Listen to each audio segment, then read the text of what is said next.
మహాదేవ మహాదేవ అందరికీ నమస్కారం. మనం కాశీ కథలు చెప్పుకుంటున్నాం కదండి. కాశీ కథల్లో ఇవాళ ఒక కథ చెప్పుకున్నాం. ఇవాళ ఈ కథలో ఏంటంటే విష్ణు శర్మని కుబేర లోకాల నుంచి ఇంకా కొన్ని లోకాల దూరంగా వాడిని తీసుకుపోతూ వాటి విశేషాలు చెప్పుకుంటూ కొన్ని దివ్య లోకాలకు చేరిపోయినారు. ఆ దివ్య లోకాల్లో ఆయన ఎంతకాలం ఉన్నాడో చాలా కాలం జీవించిన తర్వాత ఆయన మళ్ళీ భూమి మీద పుట్టాడు. భూమి మీద ఎక్కడ పుట్టాడంటే కాశీనగరంలో పుట్టాడు. ఆయన కోరిక ఏంటి? కాశీలో చావాలి, కాశీలో మరణించలేదే, మనకు ముక్తి లేక రాకపోయింది అని కదా దిగులు. ఈశ్వరుడు కరుణించి ఆయన కాశీలోనే జన్మించేట్టుగా ఒక అవకాశాన్ని ఏర్పరిచాడు. ఆయన కాశీలో పుట్టిన తర్వాత ఆయన ఏం చేశాడు? మనకి కాశీలో పుట్టా మనకు మరణ తథ్యం, మనకు ముక్తి వచ్చేస్తుంది అని చెప్పని ఆయన లేడు. ఆయన కాశీలో పుట్టిన తర్వాత గంగా స్నానం, కాశీలో స్వామి దర్శనం, శివ ఉపాసన, శివ భక్తి ఏర్పరచుకొని శివ ఉపాసన, శివ తపస్సు చేసుకొని తపం జపం అన్నీ చేసుకొని ఆయన ఈ కాశీ అనే జ్యోతిలో ఐక్యమైపోయింది. ఇది ఇప్పుడు మన కథ వెనక్కి రావాలి కదా. లోపాముద్రకు అగస్త్యుడు చెప్పుకుంటూ శ్రీశైలం నుంచి స్వామిమల చేరుకున్నాడు. ఈ స్వామిమల గురించి కూడా మనం ఒక్కరో చెప్పుకున్నాం. ఈ స్వామిమల విశేషం ఏంటంటే శివుడికి ఓంకారాన్ని ఉపదేశించిన చోటు స్వామిమల. అసలు శివుడికి ఎందుకు ఉపదేశం చేయాల్సి వచ్చింది ముందు అంటే, ఒక సమయంలో శాపం వలన ఆయన బ్రహ్మజ్ఞానం మర్చిపోతాడు. అదే సమయంలో రాక్షసుడు సూర్యపద్మాసురుడు, తారకాసురుడు మాకు శివుడిని మించిన వాడి చేతిలో చావు కావాలని కోరుకుంటారు. ఈ రెండు బ్యాలెన్స్ చేయాలి కదా భగవంతుడు. అందుకని మన కోసం, మన ఈ లోకం కోసం ఆయన అట్లా మర్చిపోయి ఆయన అట్లా చేత ఉపదేశం చేయించుకున్నాడు. సరే, ఆయన సనత్ కుమారుడు శివపార్వతులకు పుత్రుడుగా పుట్టాడు సుబ్రహ్మణ్యేశ్వరుడు శివుడికి ఉపదేశించిన చోటు స్వామిమలై. సరే, ఈ స్వామిమలై, మలై అంటే కొండ, స్వామి అంటే స్వామి. అసలు ఈ కొండ స్వతహాగా కొండ కాదండి, ఇది పెట్టిన కొండ. అంటే గురువు పైన ఉండాలి, శిష్యుడు కింద ఉండాలి అనే ఇది చూస్తే కనుక అది ఒక బండరాయిని పెట్టాను మనం అనుకోవాలి. కింద పైన ఆయన కూర్చున్నాడు, కింద ఆయన కూర్చున్నాడు, ఉపదేశం.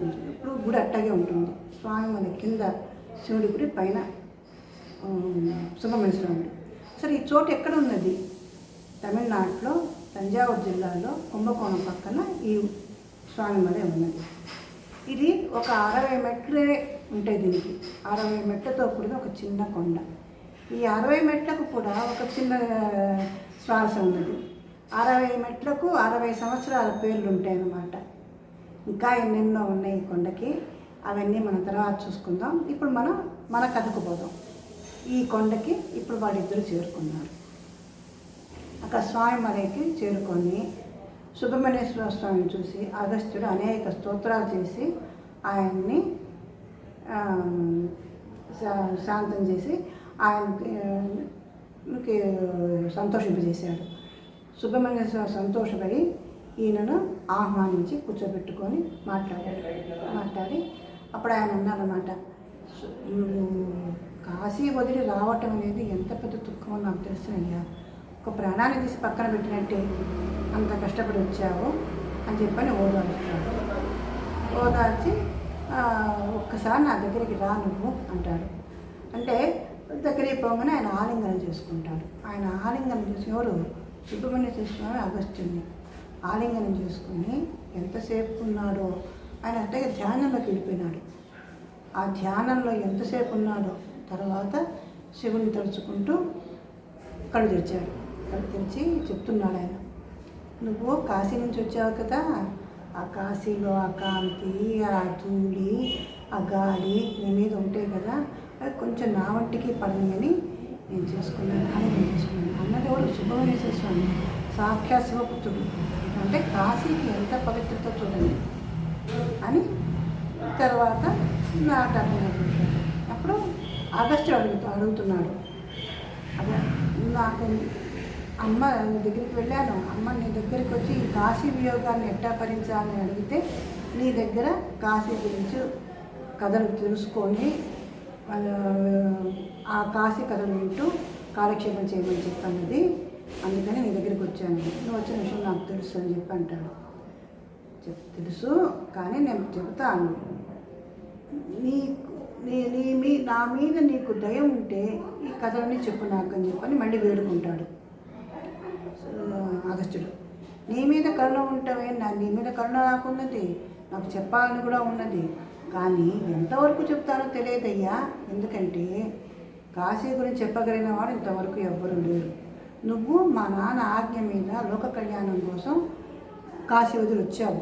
నీకు ఉపశమనం కోసం కథలు చెప్పాలి, చెప్తాను, కానీ ఎంతవరకు చెప్పగలను, అసలు దాని వివరం ఆది అంతా ఎవరికీ తెలియదు, నాకు కూడా తెలియదు. కానీ నేను ఎప్పుడు విన్నాను, మా నాన్న మా అమ్మకు ఈ కథ గురించి కాశీ గురించి చెప్తూ ఉంటే ఆమె ఊళ్ళో చిన్న పిల్లవాడిగా కూర్చొని విన్నాను. ఆ విన్నది నాకు అర్థమైనది నీకు బోధిస్తాను, నువ్వు సంతోషపడి ఇక్కడ ఉండు అని చెప్పని చెప్తాడు. ఆయన ఏం చెప్పాడు ఏమిటి అనేది మళ్ళీ మన తర్వాత భాగంలో తెలుసుకుందాం. నమస్కారం. ఈ కథ మీరందరూ కూడా విని ఆనందించి ఇంకా ఈ పైన కథ తెలుసుకొని సంతోషించి వివరాలు తెలుసుకోవాలని ఆశిస్తున్నాను నేను. మీరు నా ఛానల్ని సబ్స్క్రైబ్ చేసుకోండి. సబ్స్క్రైబ్ చేసుకోకపోతే కనుక ఇప్పుడు చేసుకోండి. పక్కన ఉన్న బెల్ ఐకాన్ని క్లిక్ చేశారంటే నా వీడియోలన్నీ వస్తాయి. నా వీడియోలన్నీ కూడా చూసి మీ అమూల్యమైన విమర్శనాలు రాసి నాకు ఆదరణ ఇవ్వమని కోరుకుంటూ సెలవు తీసుకుంటున్నాను. స్వస్తి.